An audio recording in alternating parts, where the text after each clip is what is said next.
Hello to everyone, welcome to our YouTube channel. एक और शानदार क्लास के साथ मैं स्वागत करता हूं मेरे अपने यूट्यूब चैनल पे। आज के सेशन में अपन बात करेंगे GMCH Chandigarh nursing officer exam 2019 को सॉल्व करेंगे। अपन 2019 के पेपर को सॉल्व करेंगे इस क्लास में।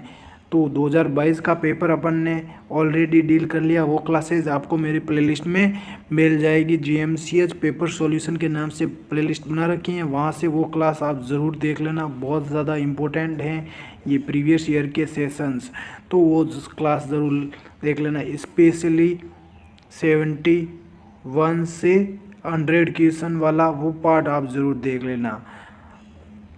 मेरे 6 पार्ट के अंदर वो ने अपलोड किया है, वो क्लास आप ज़रूर देख लेना। लास्ट तक ज़रूर बना रहेगा। इस सेशन में बहुत शानदार तरीके से अपन 2019 के पेपर को सॉल्यूशन करेंगे इसमें।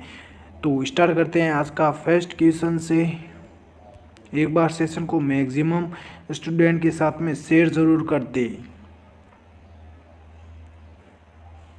तो फर्स्ट क्वेश्चन है, arrange the following 5 events in correct order of occurrence: stimulation of anterior pituitary, stimulation of ovaries, stimulation of neurosecretory cells, और रिलीज ऑफ गोनेडोट्रोपिक हार्मोन और release of gonadotropin releasing hormone. इनमें से अपन को क्या करना, arrange करना है करेक्ट ऑर्डर में। सबसे पहले कौन सा आएगा? सबसे पहले आपका क्या होगा, स्टिमुलेशन ऑफ न्यूरोसेक्रेटरी सेल्स। देखो ये आपका ऑप्शन आएगा थर्ड, सबसे पहले आएगा। थर्ड किस में है? ऑप्शन ए में देखने को मिल रहा है थर्ड। तो स्टिमुलेशन ऑफ न्यूरोसेक्रेटरी सेल्स। उसके बाद में क्या देखने को मिलेगा, release of gonadotropin releasing hormone.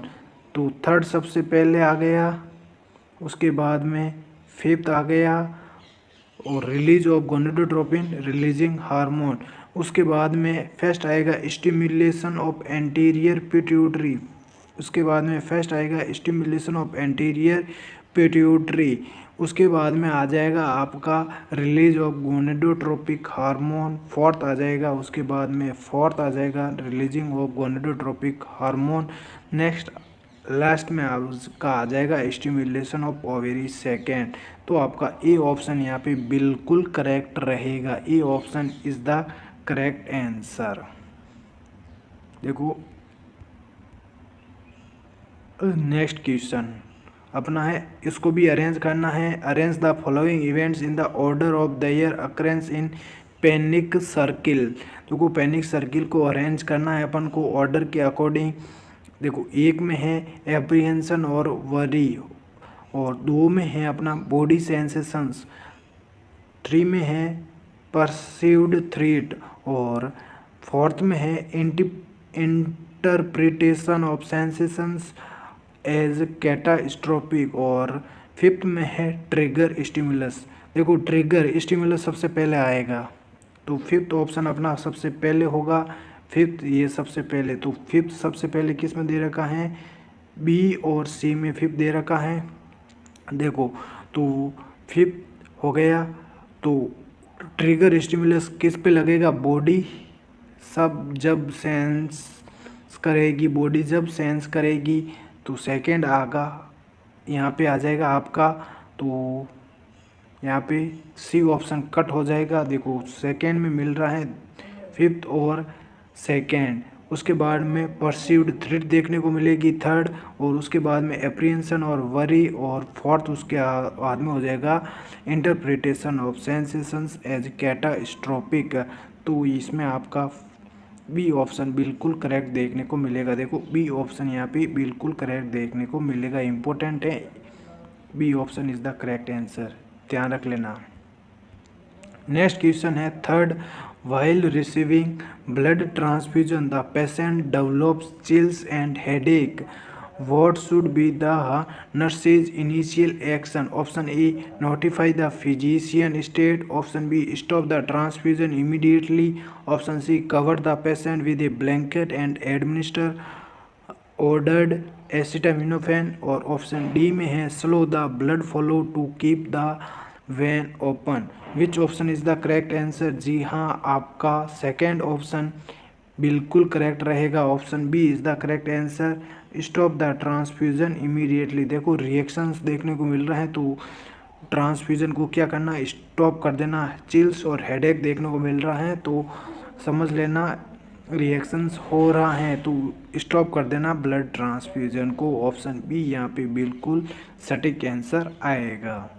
Next question है fourth. Choose the most therapeutic response to mister Shyam's question, am I going to die.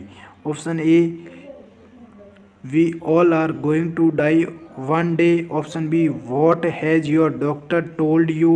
Option C, you really don't want to talk about death, do you? Option D में है, would you like to talk about your condition and prognosis? जी बिल्कुल हाँ, आपका D option बिल्कुल correct रहेगा। D option, would you like to talk about your condition and prognosis के बारे में बताइए। कृपया मुझे आप अपनी कंडीशन और प्रोग्नोसिस के बारे में बता सकते हो क्या, ये अपन को पूछना है। अगर पेशेंट आपका क्या बोल रहा है, am I going to die, मैं मरने जा रहा हूँ, तो ऑप्शन यहाँ पे डी बिल्कुल करेक्ट रहेगा। नेक्स्ट क्वेश्चन की ओर बढ़ने से पहले एक बार सेशन को शेयर जरूर कर दे। नेक्स्ट क्वेश्चन है fifth. Which of the following would be A common indication of infiltration of A peripheral intravenous infusion? Option A, cool skin, redness and swelling around the insertion site. Option B, blood return in the cannula. Option C, difficulty regulating the flow with gravity. Option D में है hot and warm skin distal to the insertion site। तो which option is the correct answer? जी हाँ, देखो इसमें पूछा गया है peripheral intravenous infusion, PIV अपन देख सकते हैं, पेरिफेरल इंट्रावेनस इन्फ्यूजन हो रहा है। तो इनफिल्ट्रेशन अगर हो रहा है तो उसमें कौन सी कंडीशन देखने को मिलेगी? इनफिल्ट्रेशन में कूल स्किन देखने को मिलेगी, रेडनेस देखने को मिलेगी and swelling around the insertion site. तो यहाँ पे आपका कौन सा ऑप्शन करेक्ट रहेगा? ए ऑप्शन बिल्कुल करेक्ट देखने को मिलेगा। ए ऑप्शन बिल्कुल करेक्ट देखने को मिलेगा। Cool skin, redness and swelling around the insertion sign, ये आपका इनफिल्ट्रेशन का क्या है, साइन सिम्टम्स देखने को मिलते हैं। नेक्स्ट क्वेश्चन है अपना सिक्स्थ। एक प्यारी सी कमेंट जरूर कर देना। Miss Priya is in the emergency room after being involved in A traffic accident. What would be an early sign of hemorrhagic shock? Option A, increased blood pressure. Option B, pallor. Option C, increased pulse. और option में है deep breathing. देखो तो haemorrhagic shock का अपन को क्या पूछा गया है? Early sign. तो अर्ली साइन क्या होता है हेमरेजिक शॉक का? Option C, increased pulse. Increased pulse is the early sign of haemorrhagic shock. Very very important, 10 star इस पे दे देना, पूछा जा सकता है क्वेश्चन। तो हेमरेजिक शॉक का क्या पूछा गया? अर्ली साइन है इंक्रीज्ड पल्स। नेक्स्ट क्वेश्चन है अपना 7। Miss Anita asked the nurse when she can start eating after surgery. What is the most appropriate response by the nurse? Option A, you will have to ask the doctor. Option B, tell me about your appetite. Option C, you will likely start on clear fluids once bowel sounds can be heard. Option D, I will have the dietitian consult with you about the most nutritious post surgery menus. तो इसमें पूछा जा रहा है कि miss Anita ask the nurse, miss Anita ask the nurse, nurse से पूछ रही है व्हेन, कब, ये अपन बोल सकते हैं कब, she can start eating after surgery. तो वो पूछेगी कि मैं अपना ईटिंग पैटर्न कब स्टार्ट करूं सर्जरी के बाद में। तो मोस्ट एप्रोप्रिएट रिस्पॉन्स क्या रहेगा नर्स का? तो ऑप्शन अपना कौन सा करेक्ट रहेगा?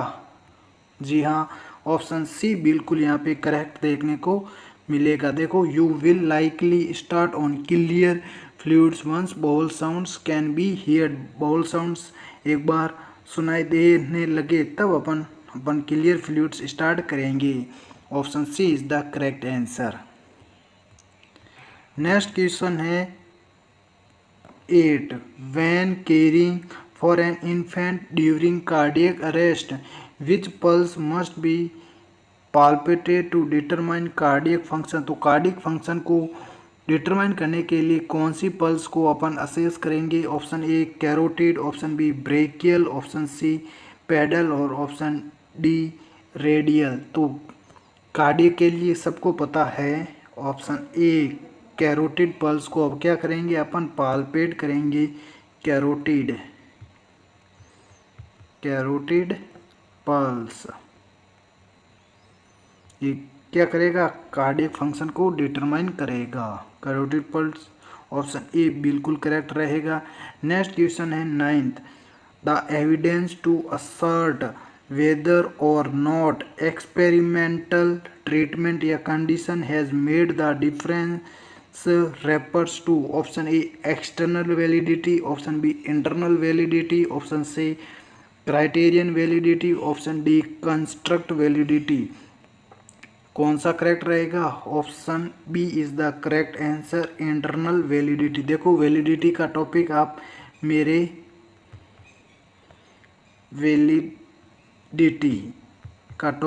मेरे यूट्यूब पे ज़रूर देख लेना, वहाँ पे आपको मिल जाएगा या मैं आपको उसकी लिंक इस क्लास के डिस्क्रिप्शन में दे दूंगा। वैलिडिटी टॉपिक आपको वहाँ से क्लियर कर लेना, बिल्कुल वैलिडिटी से इम्पोर्टेंट एक क्वेश्चन पूछा जाएगा। एक्सटर्नल हो गया, इंटरनल हो गया, क्राइटेरियन वैलिडिटी और कंस्ट्रक्ट वैलिडिटी, ये सारे देख लेना। उसकी लिंक मैं आपको इस क्लास के डिस्क्रिप्शन में दे दूंगा। नेक्स्ट क्वेश्चन है 10 which nursing theorist believes that most patients are capable of performing self care. Option A Dorothea Orem, option B Madeleine Leininger, option C Martha Rogers, option D sister Callista Roy. Which option is the correct answer. Option A is the right answer. Dorothea Orem ने क्या दिया था, self care deficit theory उन्होंने propose की थी। तो Dorothea Oram option A बिल्कुल correct रहेगा। इसके बारे में थोड़ा सा देख लेते हैं, सेल्फ केयर थ्योरी क्या रहती है अपनी। ये ब्लैक वाला देखो, self care theory Dorothea Orem's self care deficit theory focus on each individual's ability. देखो फोकस कर रहा है प्रत्येक इंडिविजुअल की एबिलिटी टू परफॉर्म, क्या करे वो परफॉर्म करे सेल्फ केयर, खुद की केयर करे। Defined as the practice of activities that individuals initiate and perform on their own behalf on maintaining life health and wellbeing. देखो खुद के बिहाफ पर क्या करना है, मेंटेन करना लाइफ को, हेल्थ को एंड वेलबींग। ये आपका सेल्फ केयर डेफिसिट थ्योरी या self care theory Dorothea Orem ने दी थी। ये इम्पोर्टेंट है, 10 स्टार इस पर जरूर दे देना। नेक्स्ट क्वेश्चन है 11। ये भी क्वेश्चन पूछा जाता है What is the term used for normal respiratory rhythm and depth in a client? Option A eupnea, option B apnea, option C bradypnea, option D tachypnea। तो अपना क्या रहेगा right answer. Option A is the correct answer, यूपनिया। ये क्या है, normal respiratory rhythm and depth की क्या है, नॉर्मल टर्म अपन बोल सकते हैं। नेक्स्ट क्वेश्चन है 12 alarm resistance and excitation are concepts related to। option A health belief model, option B trans theoretical model, option C health promotion model और option D general adaptation syndrome। which option is the correct answer। जी हाँ, इसमें आप जो सोच रहे हो वही answer रहेगा, option D general adaptation syndrome. ये अलार्म फर्स्ट फेज होती है, second phase resistance, third phase exhaustion, ये इनकी फेज होती हैं general adaptation syndrome GAS, general adaptation syndrome. इसका फुल फॉर्म भी ध्यान रख लेना, शॉर्ट फॉर्म भी पूछी जाती है। नेक्स्ट क्वेश्चन है 13. A client is in late active phase of labor. Suddenly she tells the nurse she feels weak and dizzy. The nurse notes the drop in maternal BP and late deceleration of fetal heart rate. The initial action the nurse should be to: option A, increase the IV drip rate and notify the physician. Option B, turn the client on side and administer oxygen. Option C, assess for cord prolapse or vaginal bleeding. Option D, prepare for immediate delivery. Which option is the correct answer? Option B आपका correct रहेगा। Turn the client on side and administer oxygen, B option बिल्कुल correct देखने को मिलेगा। देखो एक client है in the active phase of labour, तो लेबर की कौन सी फेज है? Active phase. फर्स्ट फेज कौन सी होती हैं? लेटेंट फेज, उसके बाद में सेकेंड एक्टिव फेज और थर्ड ट्रांजिशनल फेज। देखो लात से याद रख लेना, लात LAT, ये लेटेंट फेज, एक्टिव फेज और ट्रांजिशनल फेज, ये हो गई।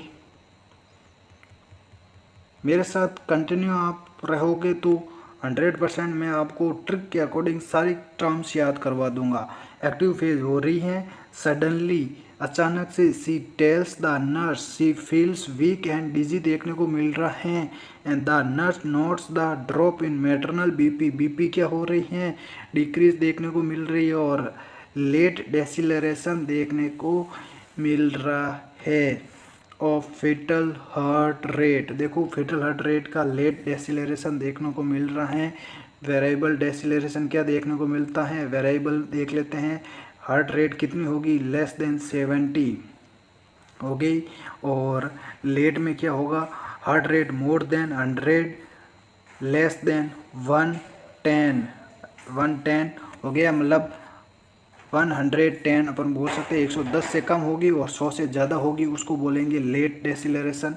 ये होगी, देखो हार्ट रेट ये इतनी देखने को मिली। द इनिशियल रिस्पॉन्स क्या रहेगा? नर्स का एक्शन क्या रहेगा? Turn the client on side and administer oxygen, B option यहाँ पे बिल्कुल करेक्ट देखने को मिलेगा।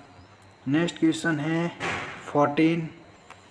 During which war did the United States ask the Florence Nightingale's assistance in setting up military hospitals? Option A, Crimean War. Option B, World War II. Option C, World War I.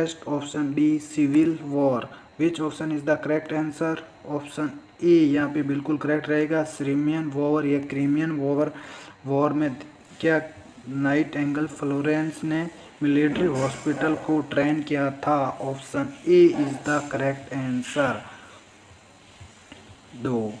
आज के session में बस अपन यहाँ तक ही बात करेंगे। अगर ये सेशन शानदार लगा है तो आप एक बार अपने फ्रेंड्स के साथ में शेयर ज़रूर कर देना। Thank you to all.